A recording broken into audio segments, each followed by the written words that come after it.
Hi everyone in the Women's Dating and Relationship School. In this seminar, we're going to talk about something that I learned recently. Actually, I got some new perspective on something very fascinating, I thought.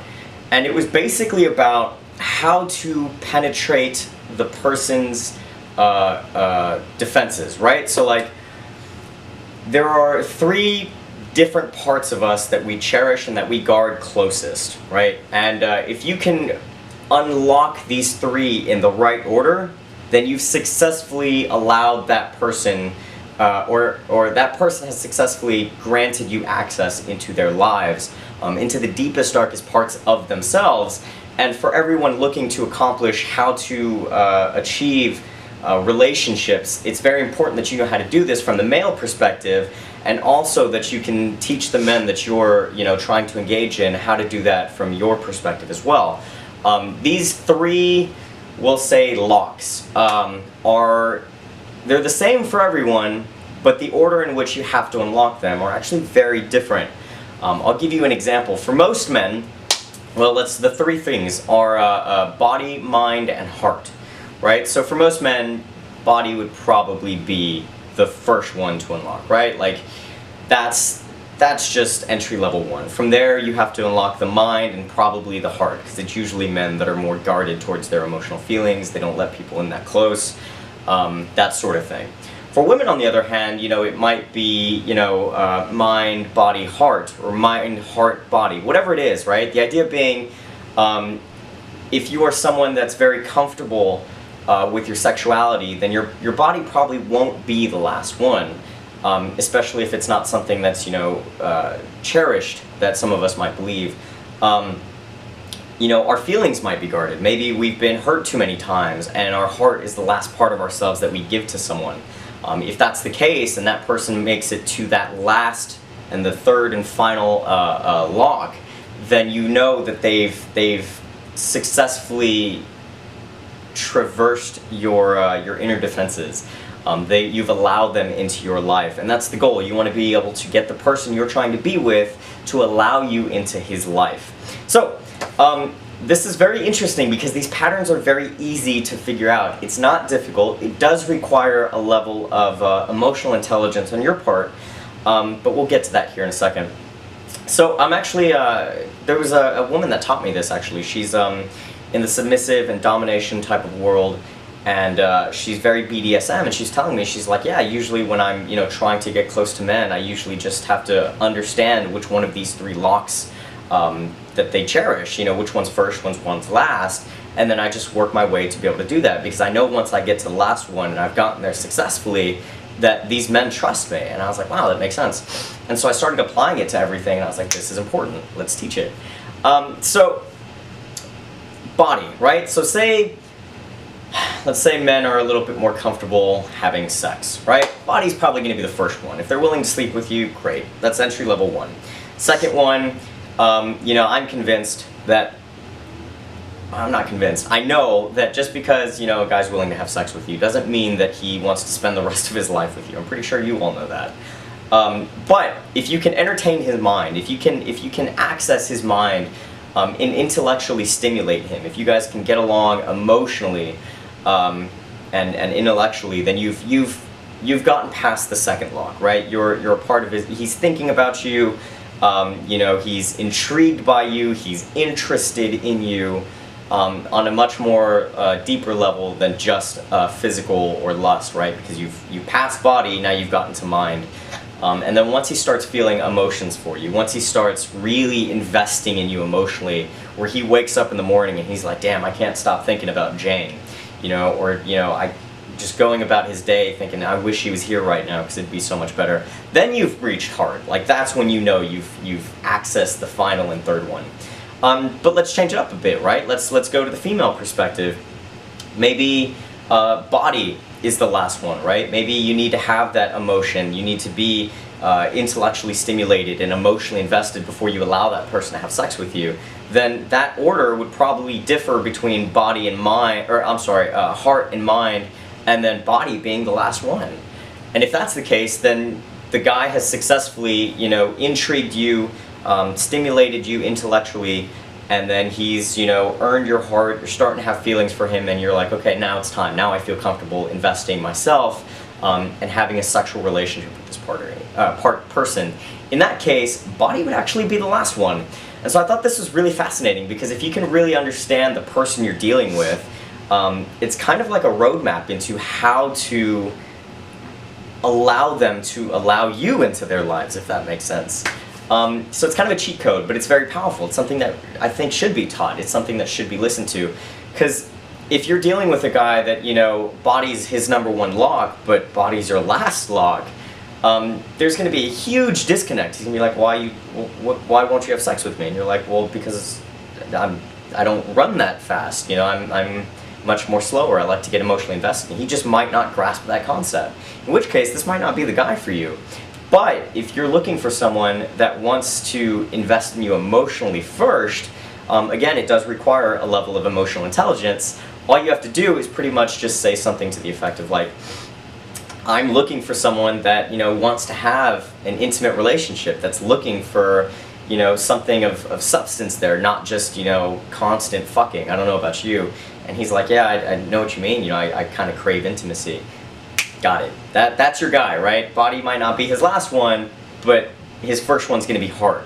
And if you're looking for the emotional one first, then you want to be able to penetrate his heart first before accessing body. You don't want body to be first on his list.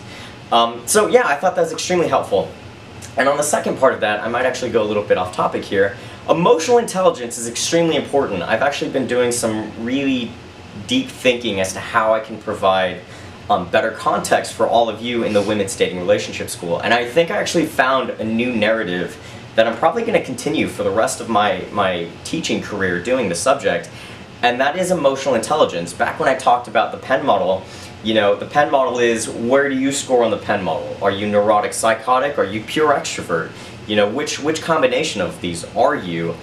Because depending on what it is, if you know the PEN model, which many of you do, you know which type of guy you should be going after, whether it's the bad boy, the leader, the nice guy, what have you. All of these things, right? Those things matter. And it's kind of like a separate blueprint, right? These 3 locks, the PEN model, they're 3 separate things, but they're probably 2 sides of the same coin, honestly. And so I wanted to really offer more than just look for the leader, look for the bad boy, you know, because, well, when you find a bad boy, how do you discern the difference between bad boy and asshole? And it was something that I had to teach in context, but now I have to teach something deeper. I have to teach you all to be really critical thinkers in your interactions with people. And I think this is very important, because the only way to do that is for you to have emotional intelligence. Now, there's intelligence, right? Your IQ, which you're capable of thinking, you know, how quickly you learn, the math and writing stuff type of thing, right? IQ. EQ, on the other hand, is something that's very hard to teach, and I don't think is taught very often for that reason. However, it can be taught. EQ is something that is, when I'm interacting with someone, I feel compassion, I feel empathy. I'm really listening and studying this person to learn about them, because I know if they get frustrated easily, you know, they throw tantrums. This is probably not someone that I want to engage in a relationship with that's beyond a sexual one, honestly. I'm not going to invest that much time into someone that's so volatile. And that's EQ, right? There are some people in this world that are like, God, I don't understand why she's so volatile, and they just don't want to give up. Like, they don't want to realize that this is not only a standard of theirs, but this is who they are. They just don't want to accept that reality, and that requires a level of emotional intelligence on your part to be able to discern that sort of thing. So, EQ, empathy, compassion, this is going to tell you a lot into the insight of the person you are dealing with. I need you to listen to body language. I need you to listen to tonality. When he talks to you, is he very monotone, or is he excited about his day? Does he smile, or is he really insecure about his smile?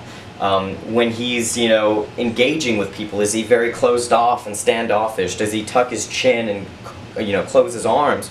Or is he very open and excited? These things are very insightful things about the human body, because it tells you their level of trust for people. It tells you their level of trust for you when they're engaging in interactions with you. Does that make sense?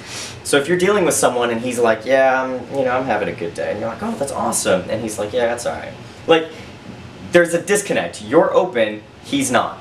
Yeah, so that was just something I wanted to teach. A little bit about EQ, but more specifically about the 3 locks that we need to break through in order to access the deeper parts of the person we're trying to engage in.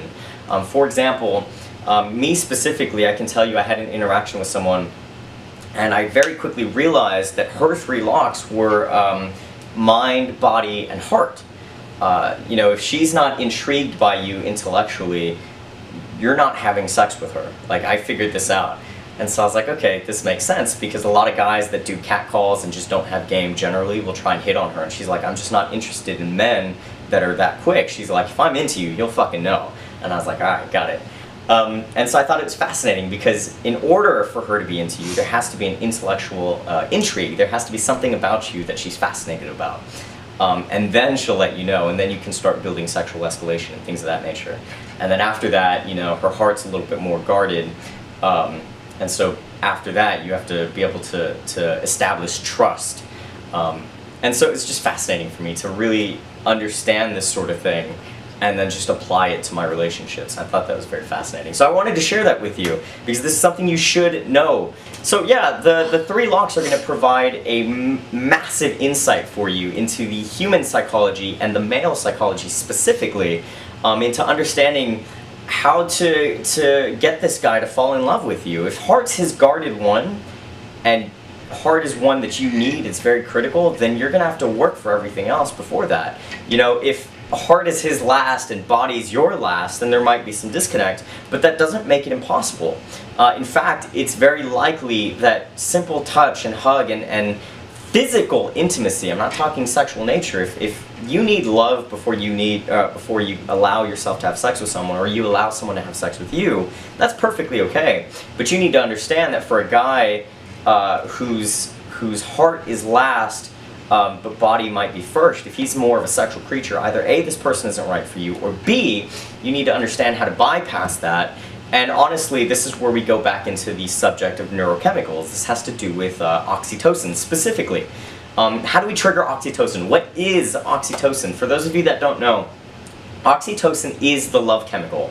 When you think about your parents and you're like, I love my mom, or I love my dad's my favorite person on the face of the fucking planet, then you just have a massive level of oxytocin for this person. This is a chemical that your brain triggers when it associates someone or something, i.e. puppies and kittens, which we all love. Massive oxytocin. And it's usually triggered by things that we find physically attractive, honestly. Puppies are adorable. That's why universally puppies and kittens are loved. It's because we have a natural inclination to value things that are attractive to us, that are adorable, and we love those things.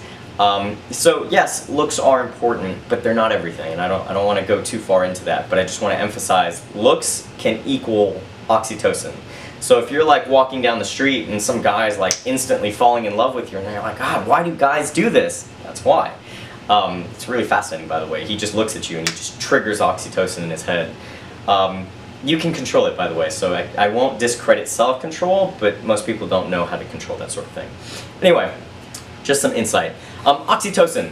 Oxytocin is the love chemical. We can trigger this chemical by making people laugh. This is why we like people that make us laugh, even if they're not necessarily attractive. If you've ever seen someone that's pretty unattractive, but he has a very gorgeous girlfriend, or the vice versa, someone that's not attractive, she has a very handsome boyfriend, you're like, how the hell does that happen? It's probably because that other person was really good at releasing oxytocin in the mind. Maybe he was really funny, maybe he was adventurous, maybe he created emotional spikes, whatever it is, he was releasing a lot of oxytocin. So a number of ways you can do that is through deep and intimate conversation. When you're having a deep conversation with someone, you're actually releasing oxytocin. You're saying that I trust this person. You're allowing the deeper parts of yourself to be discovered, and you're investing in that person. And so your brain says, oh, I can trust this person. Trust equals oxytocin. Oxytocin is trust. We trust people that we love. That's why these two things are so important. It's because it all falls under oxytocin. Go figure. So again, body being your last one, heart being his last one. How do you bypass that? Touch, making him laugh. If he is so invested in you that he's willing to set aside his need for sexual intimacy to respect your boundary because he knows that he has to win you over emotionally and intellectually before he can have you physically, then you've won. Then you're actually triggering a shit ton of investment and oxytocin on his part, where he's like, I desire you, I want you, I'm willing to invest in you, and I respect your standards and your boundaries. Now, there's 7 billion people on the planet, you're not going to be able to do that for everyone. No one's going to be able to do that for everyone. So don't waste your time on people that are not worth your time. But if you find someone, if you're doing the right things, if you're doing the right things from the beginning and you're investing in the right person, trust me, you will know when he's willing to invest in you. This comes back to EQ. Go figure, it all ties in. It's exciting. So yeah, don't give up your standards for someone that's, very pressy. Just cut them out of your life. Very quickly, just cut them out. It's not being rude, it's just someone disrespected your standard, now you're sticking up for yourself. It's part of being alpha, it's part of being secure and having high self-esteem. By practicing these things, your self-esteem will grow, you will become more alpha just naturally.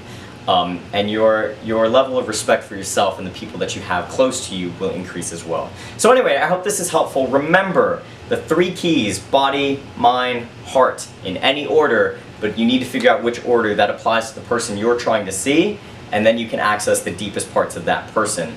Understand which ones yours are, and then be able to influence the person you're dealing with to trigger the right ones in the correct order. State your standards. I'm not someone that has sex on the first night. Or, I'm a very sexual person, but I'm emotionally guarded. Don't cut people off. Don't say you can never be close to me emotionally. But if you're saying I'm emotionally guarded, you're pretty much telling him that he has to invest in you. And he has to really establish trust in order to get that last part, which is hard for you. So I hope this was helpful. And do we have any live viewers? If not, no worries. Nope? Okay, no worries. Cool deal. I will be calling you all for this week. I want to check up on you each and individually, and just see how your progress is doing and see how I can help you on a much more personal level. It was the intent for the live, but that's okay, because phone call works also. So anyway, till next time, I hope you have a wonderful week, and I hope this was helpful. If you want to learn something more about this particular video, feel free to leave a comment in the comments section below. Feel free to post a post on, requesting a subject. I'll be more than happy to teach you that subject. Anyway, have a great one.